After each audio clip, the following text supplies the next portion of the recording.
Uma boa noite, queridos amigos, um bom dia e uma boa tarde, dependendo de quando você estará me assistindo.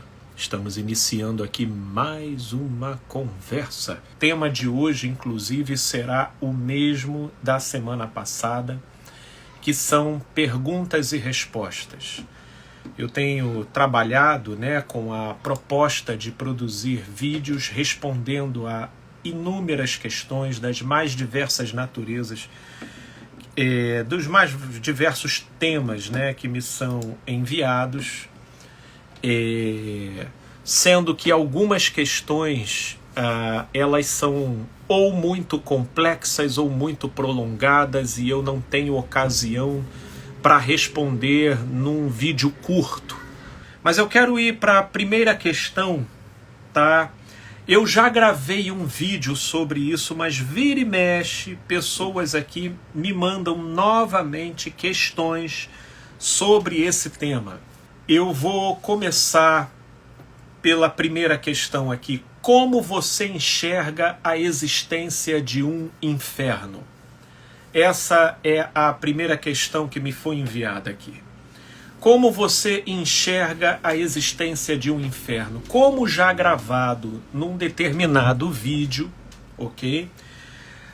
Já faz tempo, inclusive ele está tanto no TikTok quanto no Instagram. Eu particularmente creio e vejo na Bíblia, tanto o inferno como o céu ou paraíso, não para um lugar onde se vai, mas uma qualidade do ser que nós nos tornamos, ok? Essa ideia de um lugar, céu, como anjos com arpinhas e asinhas, e o inferno com o capiroto com cara de bode, chifre, rabo, tudo isso são antropomorfizações cuja boa parte dessa bagagem simbólica adveio da Divina Comédia de Dante, um livro escrito há algumas décadas, se não séculos atrás. Eu não sei especificar exatamente quando, mas de lá adveio boa parte dessa simbologia. Inclusive a solidificação de maneira mais concreta dessa ideia de que inferno é embaixo e céu é em cima. É com o desenvolvimento da ciência, sobretudo da física quântica, que a gente vai entendendo que lugar é uma especificação pertinente apenas a essa dimensão aqui no tempo-espaço, Isso porque céu como sendo lá e inferno como sendo aqui embaixo, tudo isso são especificações alegóricas e que, diga-se de passagem, elas são inexistentes no Antigo Testamento. No Antigo Testamento você tem alusões à transcendência de uma maneira muito escassa.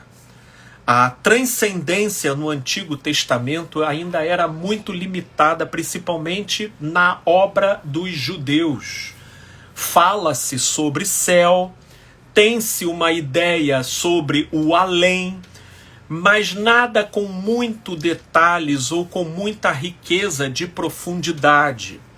Você vai ter livros apócrifos que vão trabalhar de maneira um pouco mais detalhada, mas aí você já parte para toda uma mística que já não está dentro dos livros que foram, pelo menos, canonizados e são utilizados como referência.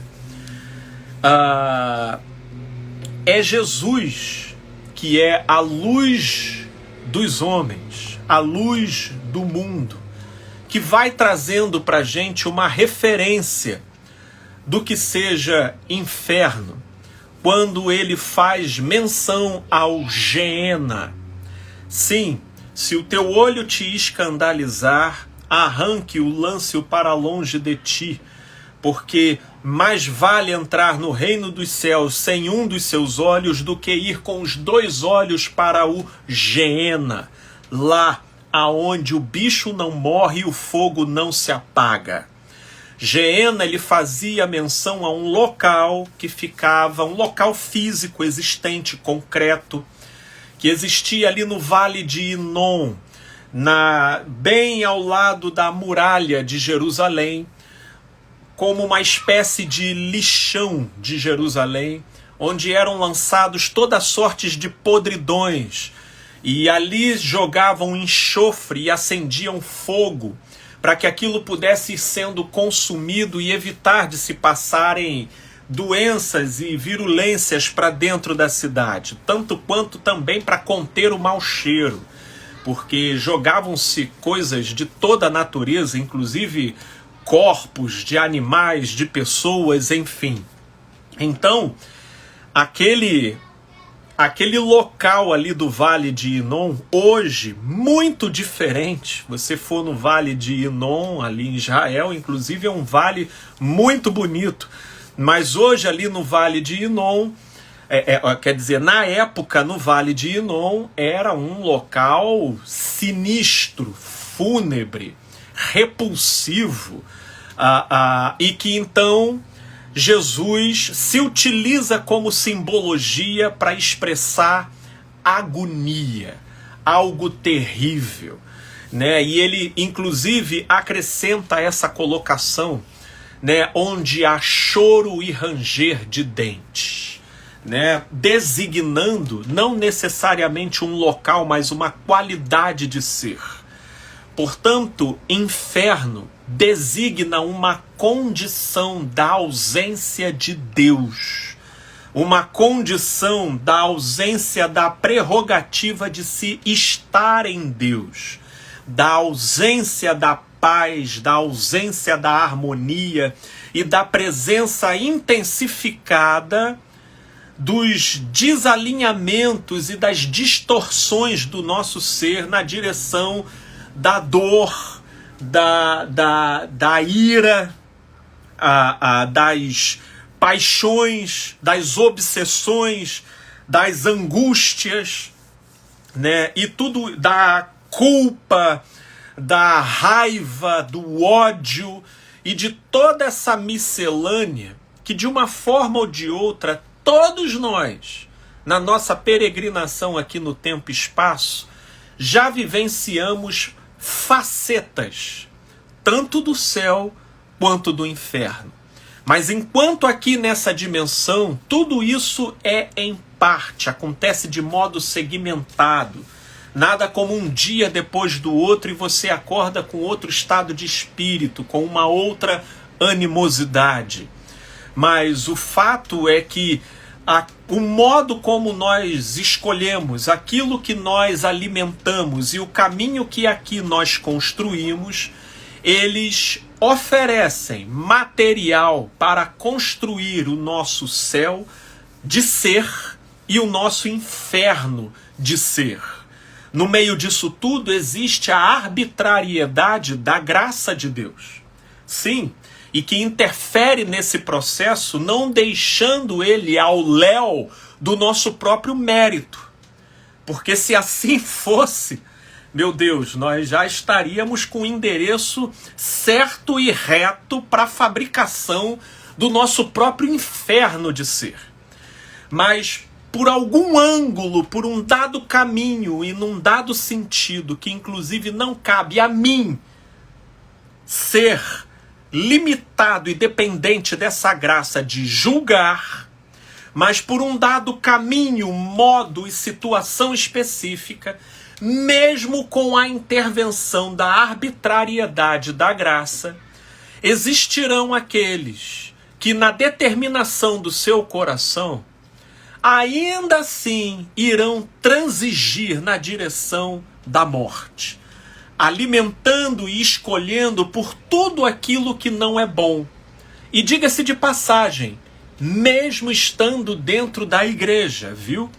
Porque aquilo que não é bom, que eu digo aqui, são invejas, ciúmes, porfias, dissensões, inimizades, lascívias, ódio, amarguras, e tudo aquilo que, uma vez recebendo a cumplicidade da consciência e sendo alimentado no coração e na imaginação de maneira voluntária, deliberada e aberta no coração, eu, como criatura finita, embora não possa julgar e não cabe a mim, mas é um caminho espiritualmente deveras perigoso. Porque quem vive assim, vive para construir e computar contra si o seu próprio inferno de ser. Espero de coração poder ter contribuído, pelo menos com relação a essa questão, com um panorama acerca do inferno. Eu vou então aqui para a segunda questão. A segunda questão que me enviaram, ela também é em cima de um vídeo que já foi gravado, tá? Mas mesmo assim, a pessoa pediu para que eu falasse um pouco melhor. Então vamos tentar nos desdobrar. É sobre o quê? Nada menos e nada mais do que sobre os dízimos. E a pessoa me perguntou o seguinte: sobre os dízimos, o que está escrito na Bíblia para aquele tempo? E sobre o que as igrejas obrigam hoje os 10%, senão a pessoa está contra a Bíblia. Pode esclarecer? Olha, o dízimo, ele entra como um dado histórico antes do estabelecimento da lei. Foi um critério utilizado, seja por consciência ou por tradição, por Abraão, quando ele oferta 10% dos despojos de uma dada conquista a Melquisedeque, né? E pela via desse comportamento, tornou-se então os 10% uma referência que tempos depois, com o advento da lei mosaica, no intuito de resguardar a tribo de Levi, que foi a tribo destinada aos serviços do templo, e, portanto, ela não teria possibilidade de trabalhar para produzir os seus próprios recursos, do modo como tinha a possibilidade de fazer as demais tribos. Então a tribo de Levi, voltada exclusivamente para os serviços do templo, ficou resguardada por lei a receber como dádiva o dízimo que era trazido pelas demais tribos. Nessa direção, dízimo tinha não só uma conotação religiosa, mas também social e secular, onde dava sustentação para o serviço do templo, mas como naquela época os serviços do templo se fundiam com a administração pública, naquilo que se poderia considerar uma teocracia, então os dízimos eles tinham essa dupla finalidade de uma contribuição para o templo, ou seja, uma finalidade religiosa, e também um imposto secular, que era o que sustentava a máquina pública conduzida pela tribo de Levi. Malaquias, que é aquele que no meio evangélico particularmente ficou consagrado como aquilo que eu chamo do santo do dízimo. Malaquias ele foi um profeta cuja obra escrita teve um registro muito sucinto. Ele foi o último dos pequenos profetas. Seu livro foi escrito em meados de 430 anos antes de Cristo. O povo de Israel não fazia muito tempo que tinha acabado de voltar do exílio da Babilônia, Malaquias é contemporâneo de Esdras, né? E Neemias. Portanto, figuras responsáveis pelo restabelecimento de Israel, não só do ponto de vista religioso, mas do ponto de vista de uma nação.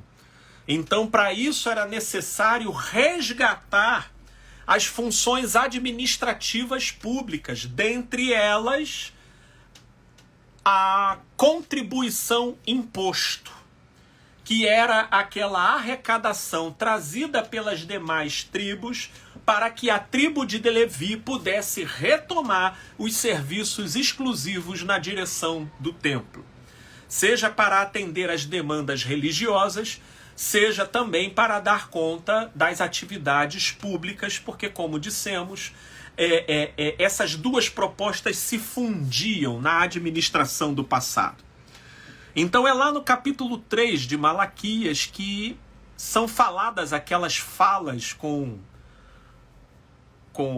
severidade e peso, e que tiveram a sua pertinência para o tempo, para aquele tempo e para aquela época, visto a gravidade daquela época, que era uma fase de reconstrução do povo de Israel pós-exílio. Com o advento do Cristo, a luz dos homens, aquele, como diz Paulo lá em Colossenses no capítulo 1, que é a imagem do Deus invisível, Jesus, em momento algum, no que concerne a contribuição, em momento algum, Jesus faz qualquer menção, seja a Malaquias ou de uma forma que produza a contundência e a severidade daquilo que Malaquias, no capítulo 3, ele afirmou sobre dízimo. Jesus, em momento algum.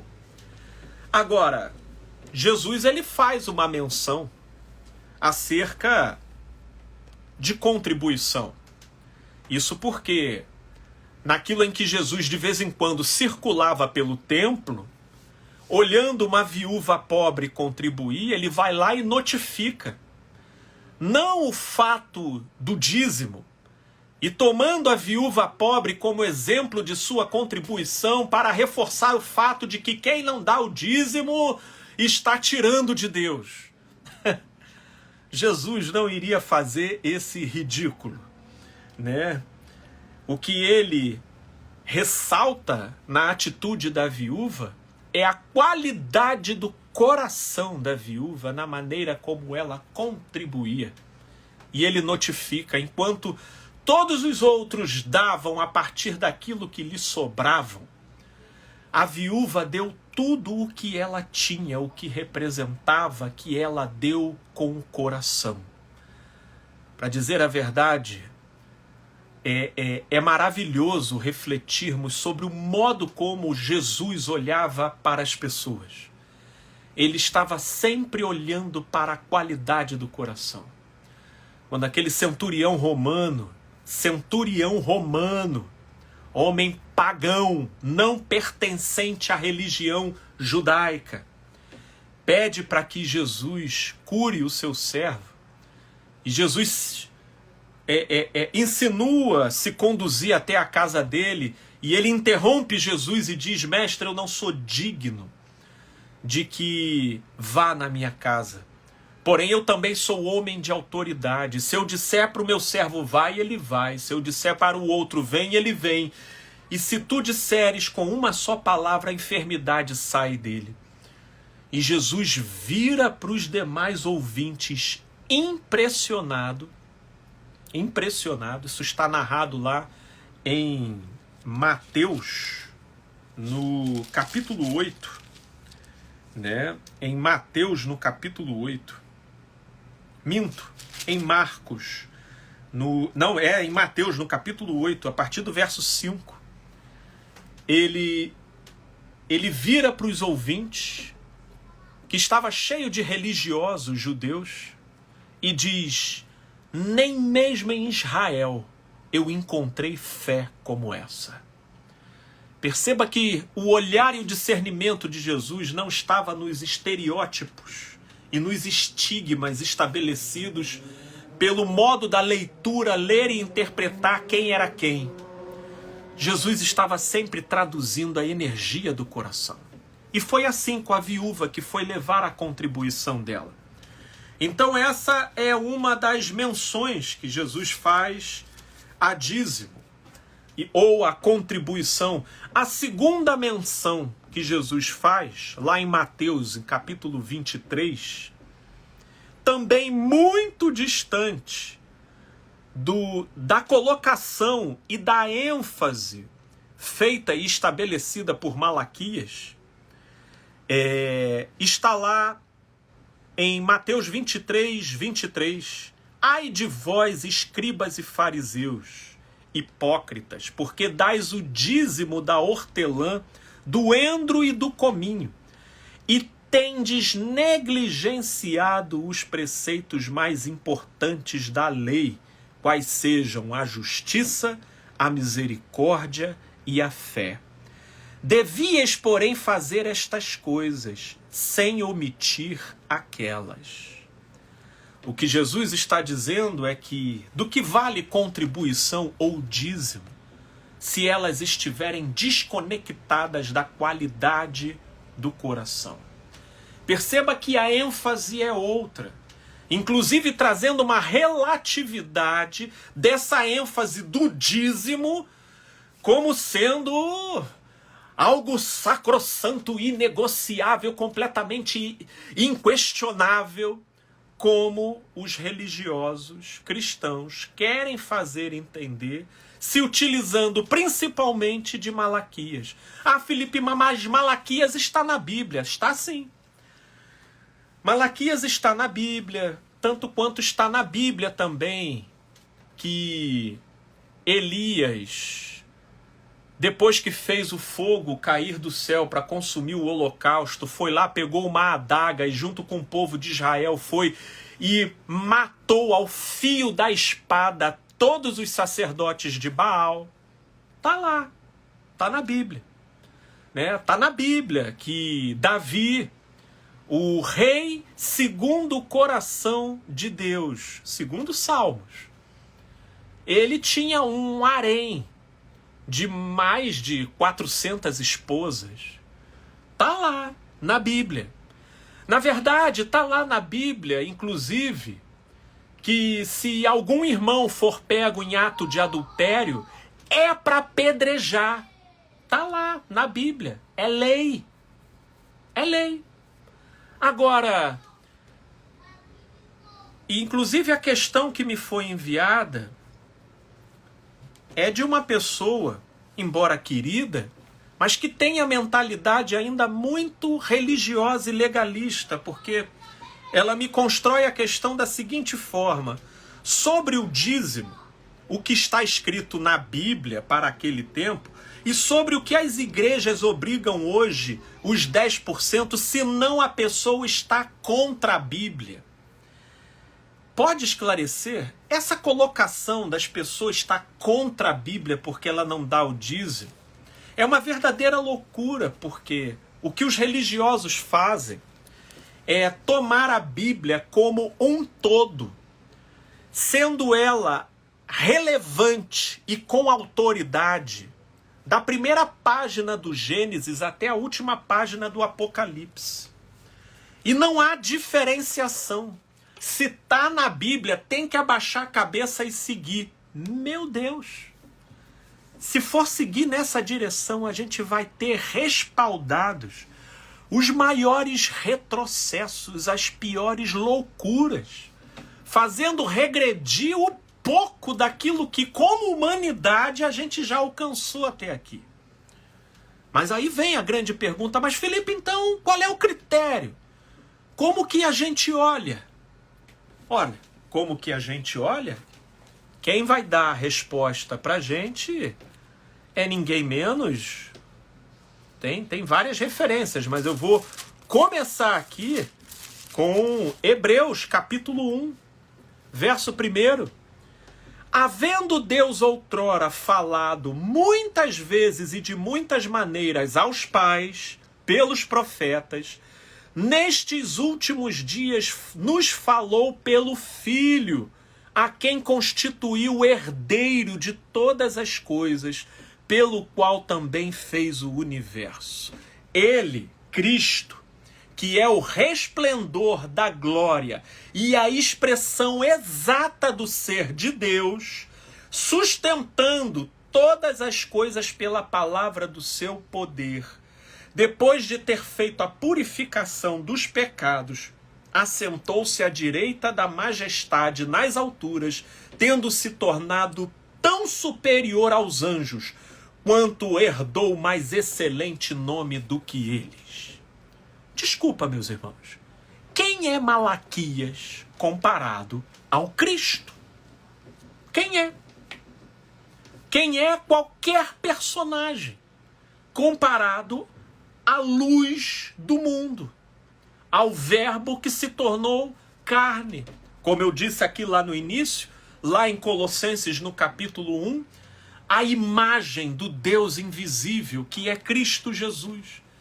Portanto, é em Jesus que eu vou ter a referência. E a referência estará não só nas palavras e nas obras de Jesus, como no espírito da palavra e obra de Jesus, conforme o próprio Jesus diz lá em João capítulo 6.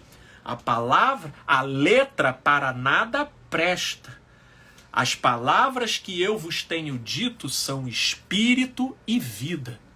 Nessa direção, a gente inclusive leva em consideração a ênfase com que Jesus tratou determinados temas. Ou até como determinados temas sequer foram tratados por Jesus. E hoje em dia a gente vê aí muito religioso com uma vocação imensa de fazer de uma formiga um elefante, deturpando ênfases que, para a luz dos homens, não foi ênfase. Então, todo esse rigor, todo esse critério, esse ar de obrigação com relação ao dízimo, isso é um artifício da religião dos homens. Porque é muito mais fácil controlar o comportamento das pessoas pela via do medo e da culpa do que pela via do amor. O amor liberta, o perdão cura, mas a culpa aprisiona e o medo escraviza. Portanto, trabalhar com a questão da contribuição e do dízimo como uma obrigação, fazendo de Deus um pitbull raivoso, prestes a arrebentar a coleira para partir para cima de quem não der a contribuição do mês. Meu Deus, isso não é só perverso, como também diabólico. E ainda dizem que Deus é o dono da prata e do ouro. Aí os religiosos mais politicamente corretos, eles vão dizer: não, Felipe, não é dar para Deus, é devolver para Deus.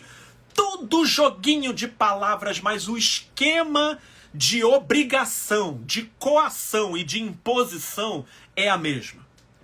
Porque com muita frequência eu me encontro com evangélicos, principalmente evangélicos e cristãos, neurotizados, com um medo extraordinário que, porque ele não conseguiu dar o dízimo, então ele é tão afetado pela lavagem cerebral que lhe foi feita na mente, que ele começa a deturpar as suas associações de leitura em relação à realidade, tirando conclusões completamente aleatórias e equivocadas. Que porque encheram a cabeça do sujeito de que se ele não der o dízimo, é como se Deus fosse ir tomar um café e deixar ele vulnerável para o devorador que vai vir e vai tirar tudo. Aí o sujeito não dá o dízimo, se ele tropeça na rua, ele é porque eu não dei o dízimo. Se o chefe lá na empresa diz que o salário vai atrasar um pouco, ele, meu Deus, é porque eu não dei o dízimo. E aí começa a estabelecer uma associação de causa e efeito altamente supersticiosa, porque ele está induzido e sugestionado pela lavagem cerebral da religião, criando proibição e ameaça para conseguir a regularidade das contribuições a fim de manter o negócio religioso. É com esse tipo de filosofia que a gente tem aí esses figurões, esses magnatas do reino de Deus, essas encarnações da opulência que se traduzem na antítese do que Jesus foi, como Edir Macedo, Silas Malafaia, o boiadeiro Valdemir Boiadeiro, R.R. Soares, que criaram um verdadeiro império, patrocinados por essa filosofia da obrigação, né? Insuflando na cabeça das pessoas que Deus é um pitbull raivoso e está a serviço deles, que se você não contribuir, meu irmão, acabou com você. Agora, a contribuição, se a gente for aqui para o Novo Testamento, eu creio que o capítulo que melhor expressa o significado do que seja contribuição, quem fala isso para a gente é o apóstolo Paulo, aqui em 2 Coríntios. Aí eu convido vocês aqui, para o capítulo 8 e 9. Inclusive, não vai dar para a gente ler agora, mas estimulo você a ler o capítulo 8 e 9 de 2 Coríntios. E Paulo, ele diz o seguinte, capítulo 8, verso 11.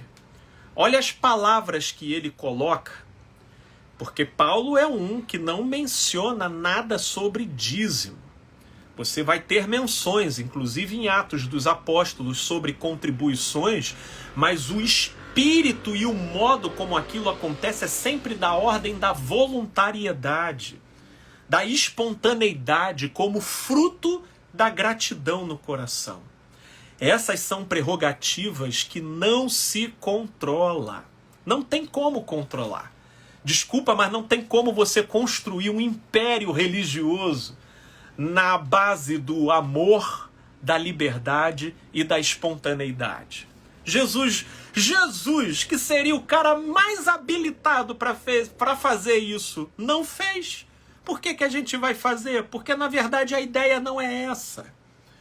Aqui, Paulo, em 2 Coríntios, no capítulo 8, verso 11, diz: completai agora a obra começada, para que, assim como revelaste prontidão no querer, assim leveis a termo segundo as vossas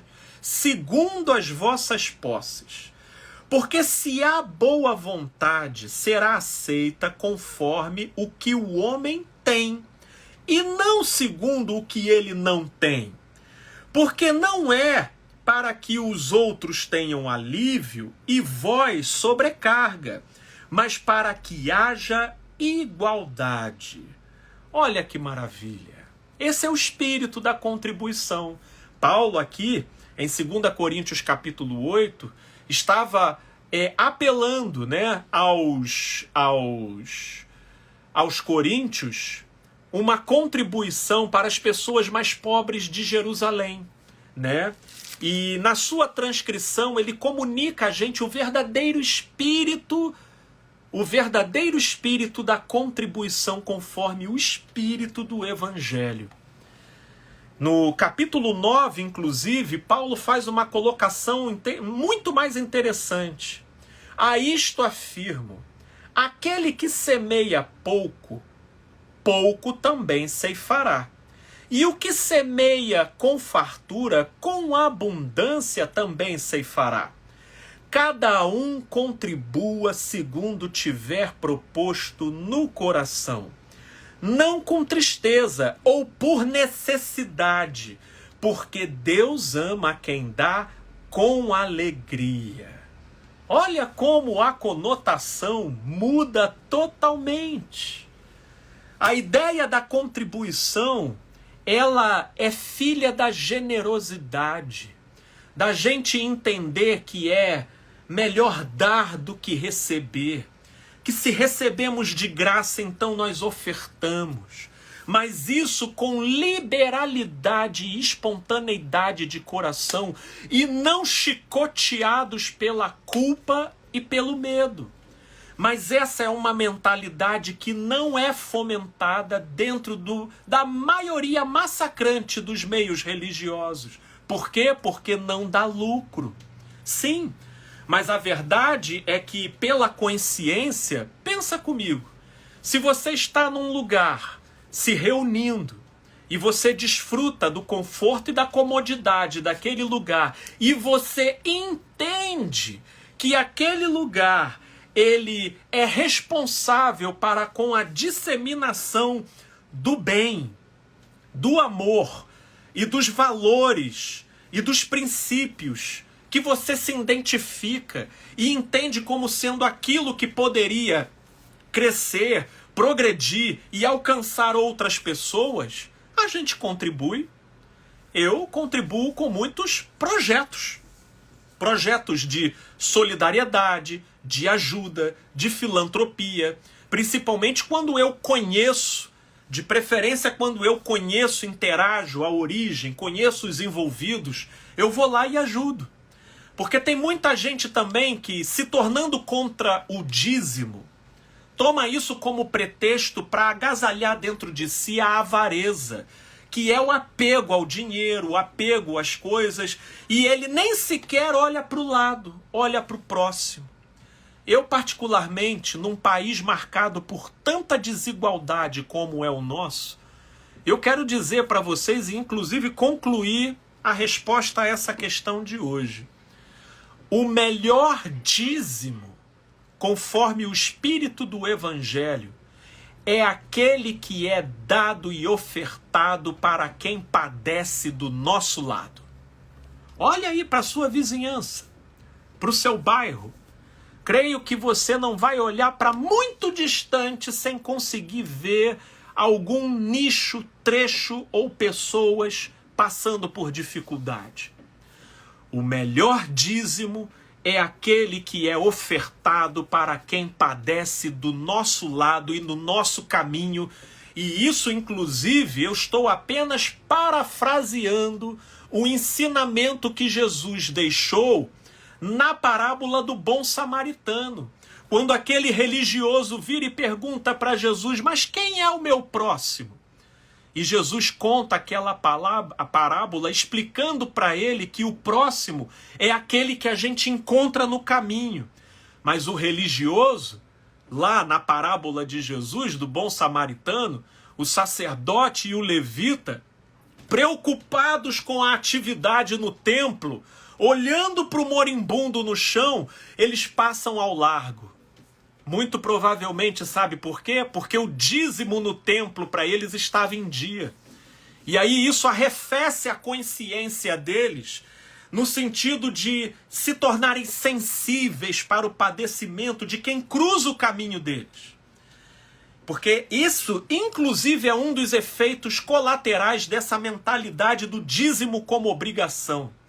Muito religioso pega lá os 10%, dá para a igreja, eles não estão nem preocupados com o curso e o modo como aquele dinheiro vai ser utilizado. Inclusive existe uma fala muito clichê, é a minha parte dá o dinheiro, agora o que eles vão fazer são eles com Deus.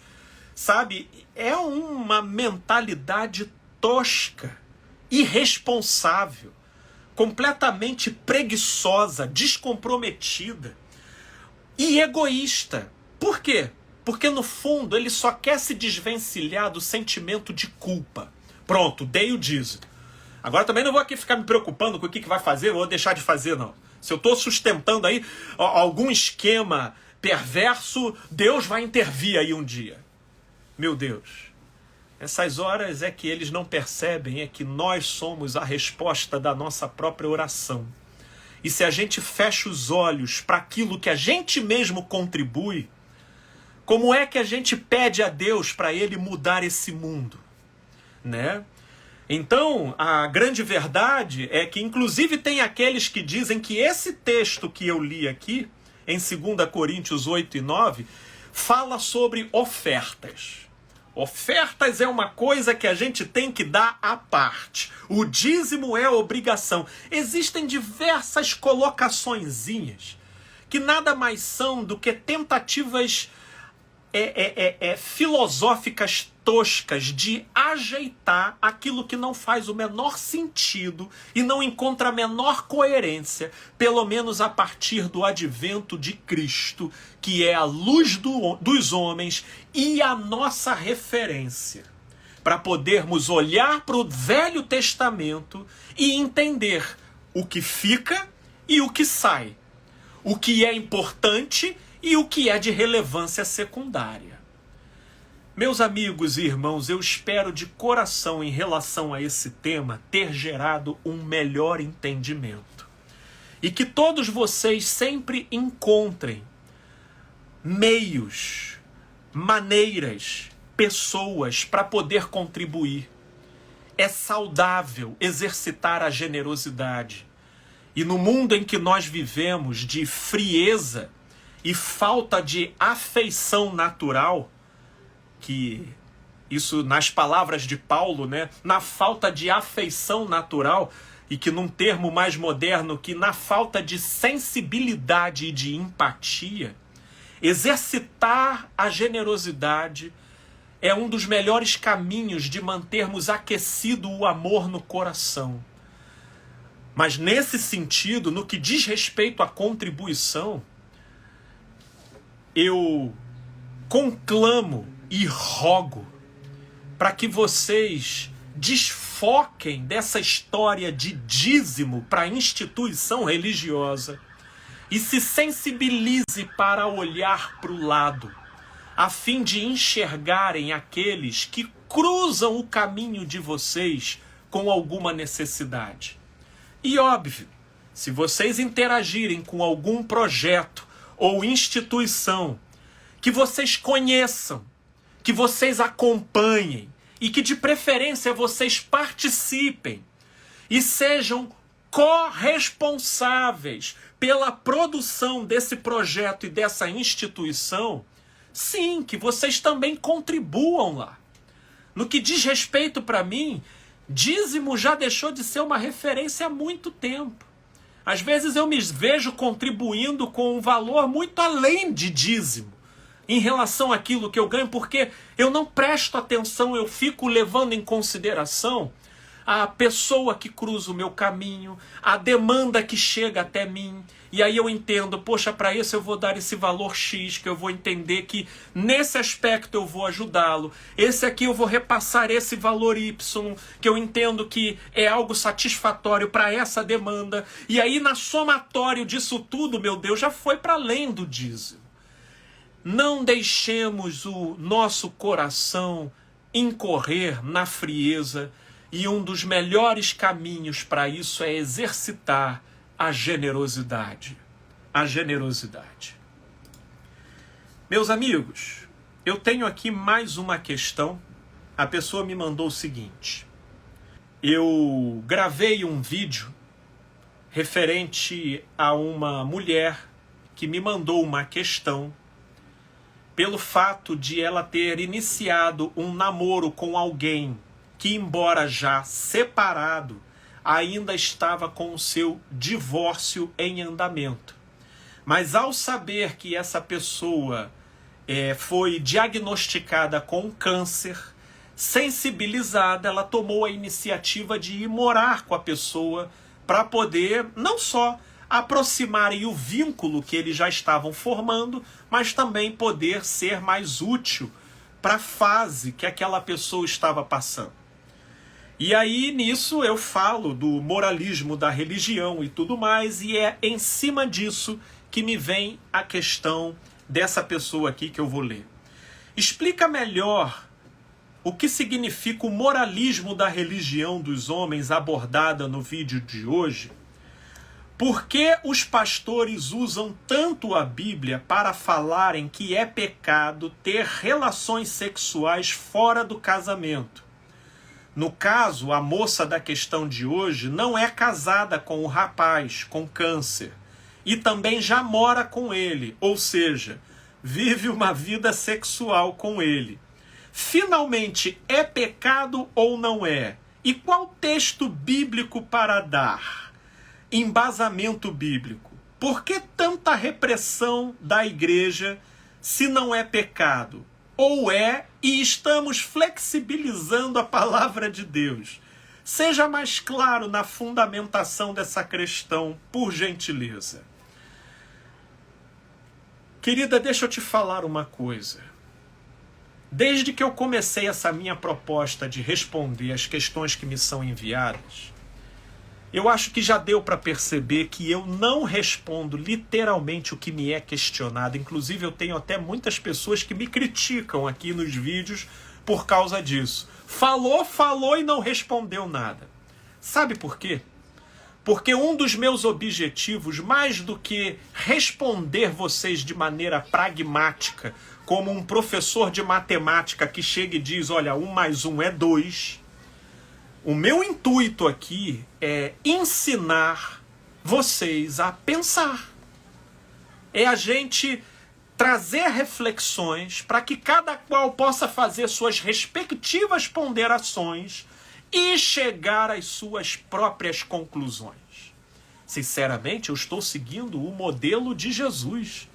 Porque se vocês dizem que eu falo e acabo não falando nada, eu fico a imaginar o que vocês pensariam de Jesus que só falou em parábolas. Só falou em parábolas.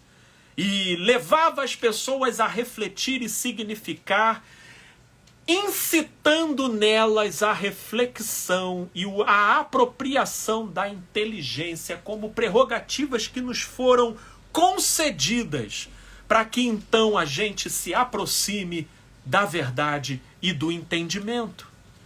O grande malefício que é realizado pela religião é que pela via da lei a religião quer dar um script, viciando a mentalidade das pessoas com mandamentos e ordenanças literais e que perscrutam as nuances mais íntimas da vida da pessoa.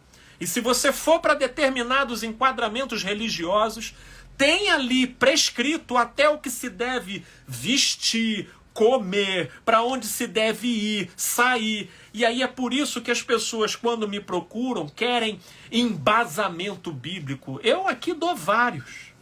Mas para essas pessoas acaba não sendo suficiente, porque em boa parte dos textos que eu cito não há uma menção literal para que a pessoa possa, então tá escrito literalmente na Bíblia, né? Então tá bom, então eu não vou fazer. Porque a mentalidade delas é legalista e literalista. Tem que estar escrito para eu acreditar que é verdade. Elas não se abrem para entender o espírito da coisa. O espírito. Porque Jesus pregou o evangelho e falou do amor de Deus sem citar Bíblia. Na época dos apóstolos, eles falaram do reino de Deus sem ter Bíblia para citar. Mas hoje, os discípulos do livro, se não encontrarem alguma menção literal aqui escrita, então eles ou relativizam ou não acreditam. E ficam fazendo recortes e miscelâneas com textos literais para fundamentarem as suas próprias tradições e loucuras. Mas eu vou começar em parte aqui do que a questão dessa moça me traz. Explica melhor o moralismo da religião dos homens. O que é a moral? A moral nada mais é do que o acordo entre a maioria. Qualquer grupo que se estabeleça vai formar um acordo ali de convivência, que no modo como esse acordo adquire o consenso do grupo, ele então é estabelecido como uma lei de conduta naquele grupo. De modo que quem obedece àquele consenso está dentro, quem não obedece é tratado como um transgressor. Tanto a moral como a tradição são formas de se produzir peso de verdade para uma determinada proposta, independente de se ela é verdade ou não. Só que a moral é o acordo entre a maioria e a tradição é uma determinada proposição que atravessa séculos sem ser questionado. E porque todo mundo concordou e bateu palma para aquilo, então aquela proposição adquire o status de tradição e é tratada com o peso de verdade. Mas tanto na moral quanto na tradição existem muitas pegadinhas de perversão do sentido do evangelho, incorrendo naquilo que Jesus denuncia lá em Marcos, no capítulo 7, no verso 9. Jeitosamente rejeitais o preceito de Deus para guardardes a vossa própria tradição. Sim, porque ela me pergunta, por que os pastores usam tanto a Bíblia para falarem que é pecado ter relações sexuais fora do casamento? Porque isso é uma interpretação que se tornou consensual no meio religioso. Eu só não ouvi Jesus dizendo nada sobre isso. Vai lá, procura lá, de Mateus até João, onde que Jesus trata com a mesma gravidade e severidade de que sexo antes do casamento é pecado. Eu, particularmente, não consigo ver. Eu também... mas Felipe, Jesus transformou água e vinho num casamento. Ok, diga-se de passagem que aquele evento do casamento, ele é um evento completamente diferente daquilo que se tornou a partir do ano de 1500, quando do Concílio Católico, que estabeleceu que toda cerimônia de união entre um casal deveria ser mediado por um sacerdote cristão para ter validade diante de Deus.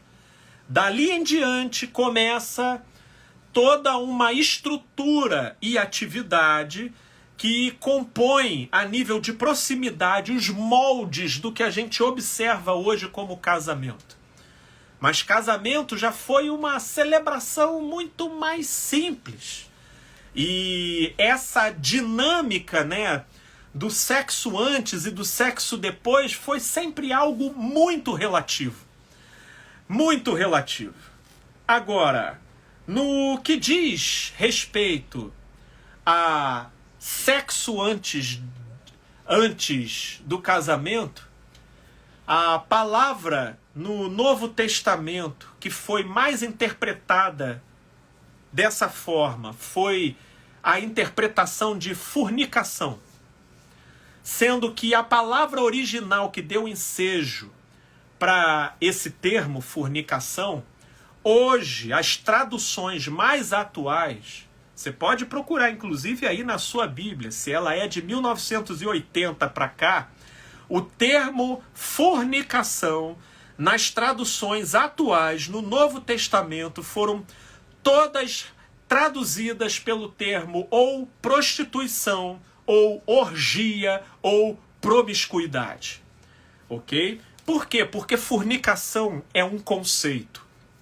E um conceito que, diga-se de passagem, no curso da história do cristianismo, ele já obteve vários tipos de interpretação e de significação.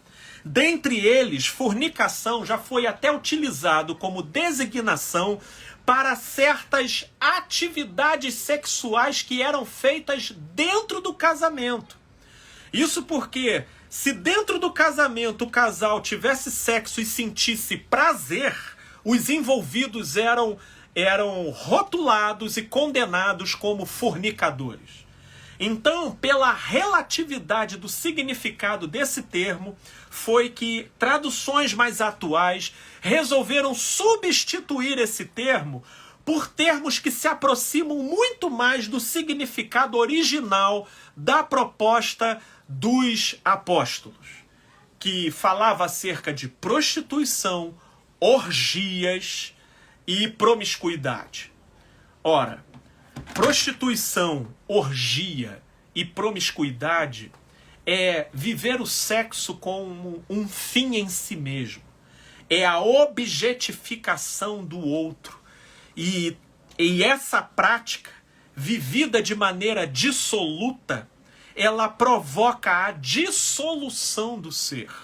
Sim, ela vai corroendo aspectos da nossa sensibilidade, da configuração saudável da nossa alma. Isso sim precisa ser repensado. Mas perceba que o que está sendo colocado aí não é casamento como sendo um portal dimensional onde o casal, passando por ele, agora sim o sexo está legitimado. Porque, meu Deus, sinceramente, eu que atendo pessoas, atendo casais, a torto e direito, eu posso dizer para vocês de carteirinha: pecado com relação ao sexo é algo que pode acontecer tanto antes quanto depois do casamento. Porque o casamento em si é uma cerimônia social, protocolar, perante os homens. Mas o que realmente acontece no casal, ou acontece como verdade no coração, ou não vai acontecer em mais lugar algum. Isso porque, o que você me diz? O casal lá casado, a mulher pensando no primeiro namorado que ela teve e o marido pensando na secretária lá do trabalho dela. Mas eles estão casados, então o sexo ali está validado. Aí eu te pergunto, existe verdade naquela relação? Existe amor naquela relação? Para a religião dos homens, a coisa está absolutamente satisfatória, mas para Deus que vê o coração. Portanto, meus amigos, no que diz respeito a esse tema, como disse Jesus, não coem mosquitos e engulam camelos. Porque enquanto muitos estão preocupados com cerimônias, eles se distraem com relação àquilo que seja o X da questão. Que não é um papel passado no cartório, é aquilo que acontece no coração. Inclusive é o que leva Jesus a dizer lá em Mateus capítulo 15, que o que contamina o homem não é o que sai, mas sim o que entra, porque é o que procede do coração que nos contamina. E é de lá que surgem o egoísmo, a maldade, as dissensões. Portanto, se é assim que Jesus vê, por que que a gente tem que atribuir a papel no cartório e a cerimônia religiosa a validação divina? Ora, isso... A pessoa pergunta por que que os pastores falam tanto que é pecado e de que só é válido depois do casamento.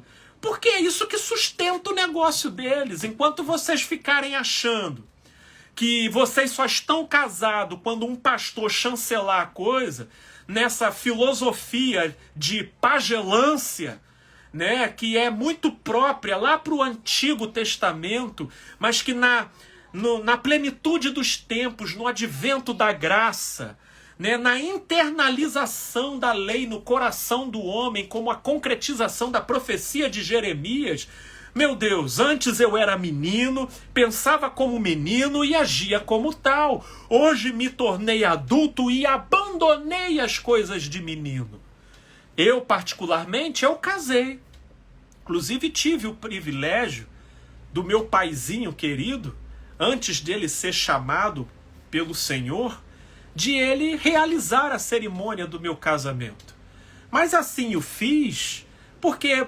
Se por um lado eu estou aqui relativizando esse evento, pelo menos em relação ao fetiche religioso que é lançado sobre ele, eu particularmente não tenho nada contra, desde que ele assuma o seu devido significado e lugar. Porque, de fato, nenhuma cerimônia vai substituir o que acontece no meu coração.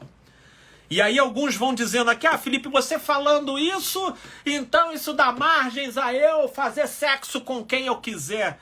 Você vai fazer isso contra você mesmo. E vai ser você que vai colher as consequências desse seu devaneio. Porque Eu não estou aqui fazendo qualquer incitação à promiscuidade ou orgia, tornando o sexo um fim em si mesmo. Creio que o sexo é algo muito íntimo, muito nobre, muito visceral, e que, na sua melhor proposição, só poderia ser, ou só deveria ser vivenciado numa ocasião e num contexto onde tudo esteja ali contribuindo para a formação de um laço, de uma troca, de um entrosamento. Sim, porque numa relação sexual, a gente deixa parte da gente e a gente leva a parte do outro com a gente. E o irônico é que, se por um lado os religiosos ficam dizendo que o casamento só tem validade, o sexo só tem validade depois do casamento, né? Eu, particularmente, aí se a gente for partir, né, para a questão do texto literal, eu vejo Paulo fazer uma afirmação intrigante aqui em 1 Coríntios, no capítulo 6. Quando ele diz, no capítulo 6, no verso 16, olha o entendimento de Paulo, o apóstolo. Ou não sabeis que o homem que se une à prostituta forma um só corpo com ela? Porque, como se diz, serão os dois uma só carne. Perceba que a percepção de Paulo em relação àquilo que fundia dois seres numa só carne não é a cerimônia do casamento. Ele coloca aqui que é a relação sexual. Olha que interessante. Ele inclusive faz menção à relação, mesmo que leviana, com uma prostituta. Porque no entendimento dos apóstolos, a relação sexual é um ato de troca visceral, de vinculamento entre duas pessoas, por mais que seja feito num contexto e num âmbito superficial, como a relação de um homem com uma prostituta.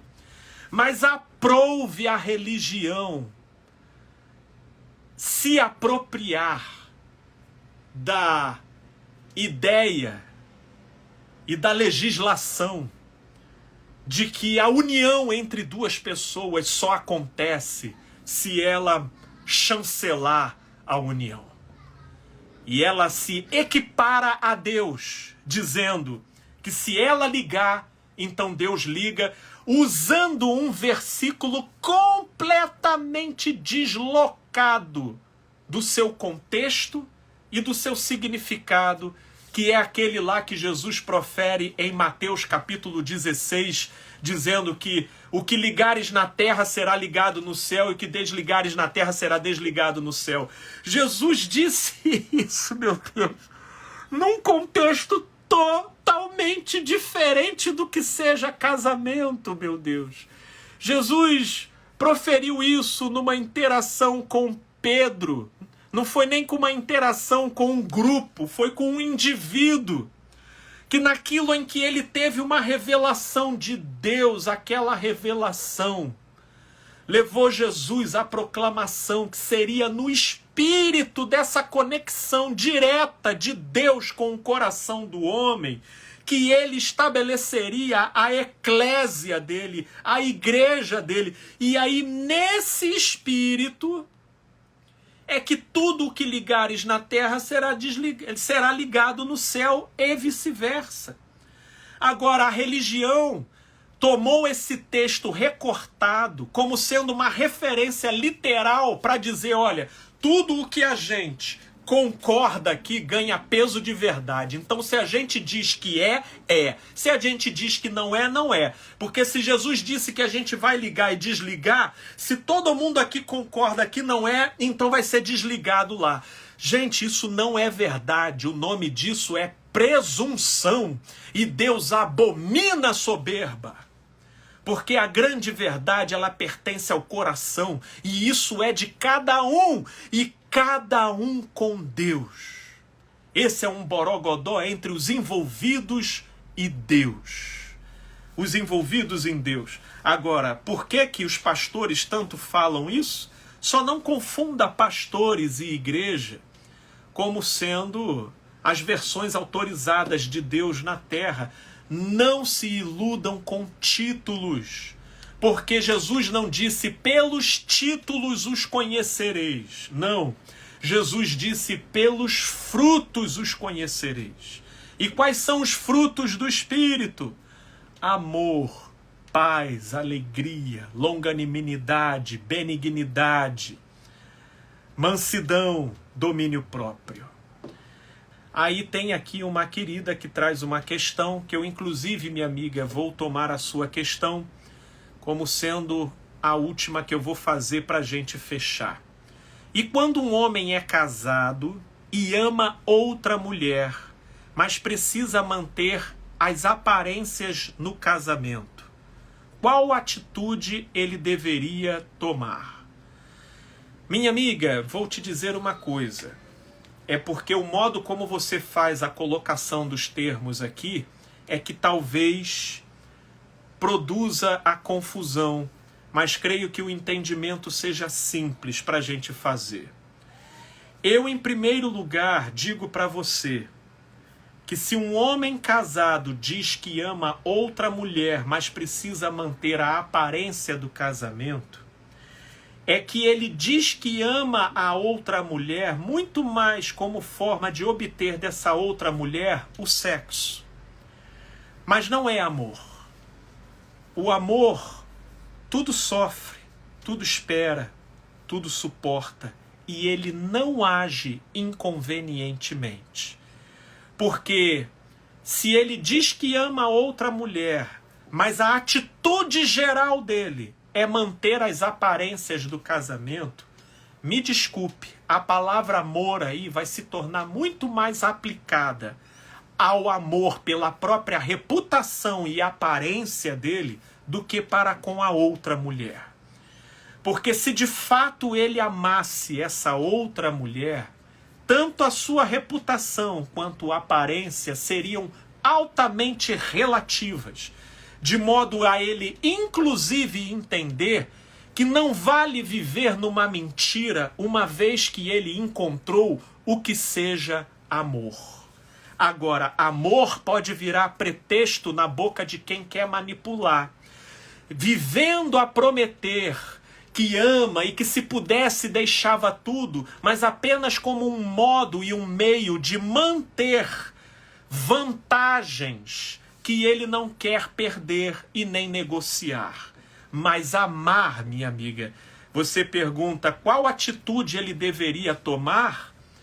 Bem, você pergunta por ele. Eu acho que se ele ama, mais do que nunca ele deveria, por respeito a ele mesmo, primeiro terminar esse casamento. Até porque, minha amiga, por outro lado, de um ponto de vista psicológico e existencial, eu vou te dizer uma coisa.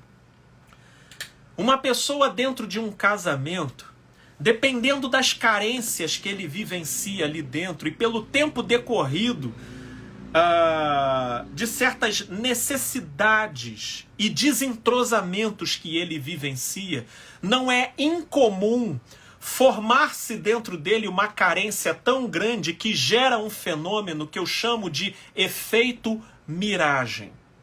Você já ouviu falar de miragem? Miragem é um tipo de alucinação onde a pessoa vê coisas relacionadas àquilo que ela mais necessita. Pensa, por exemplo, uma pessoa num deserto. O que ela vai alucinar? Água. Qual vai ser a miragem que ela vai ter? Água. Por quê? Porque ela está com muita sede. Assim são pessoas dentro de casamento. Às vezes elas estão envoltas de tanta carência que se elas se relacionam num dado momento com uma pessoa que carrega características de tudo aquilo que ela se vê em falta, não é incomum a alma prorromper uma paixão e que a pessoa desavisada e ignorante em relação ao fenômeno interpreta como amor. mas não são poucos os casos que particularmente eu lido, de pessoa que vai lá, pá, termina e depois vê que na verdade não era aquilo. Pelo menos não com aquela pessoa com quem ela saiu de imediato. Entendeu? Então, uma pessoa casada ainda, eu particularmente teria muito mais a recomendar a mulher, a tal mulher que ele diz amar, do que a ele propriamente dito, a não ser que fosse ele que me trouxesse a questão. Porque se fosse ele que me trouxesse a questão, eu diria o seguinte: meu amigo, eu acho que se você está nessa situação, você precisaria urgente rever a sua atual relação. Seja para entender se é algo que dá para continuar, ou seja pelo ponto que chegou, se é algo que precisa terminar. Isso precisa ser definido, sob pena de essa situação expelir sintomas adoecedores, transtornantes e com potencial de machucaduras para todos os lados desnecessariamente. E eu recomendaria que ele assim fizesse, se ele entender que o caminho vai ser a separação, que ele ainda marcasse um tempo para ele mesmo, para ele também não debruçar já numa relação imediata determinadas projeções e processos que são típicos do desligamento de uma pessoa que foi casada, principalmente por longo prazo. Minha amiga, isso são as coisas que eu teria para dizer com toda sinceridade e honestidade para você pensar. Gente boa, obrigado. Se gostaram, compartilhem, divulguem, porque isso ajuda aqui na continuidade do trabalho. Que Deus abençoe vocês e com a graça de Deus estaremos retornando aqui na próxima quarta-feira, se Deus quiser. Um abraço, gente boa, e uma ótima semana para vocês.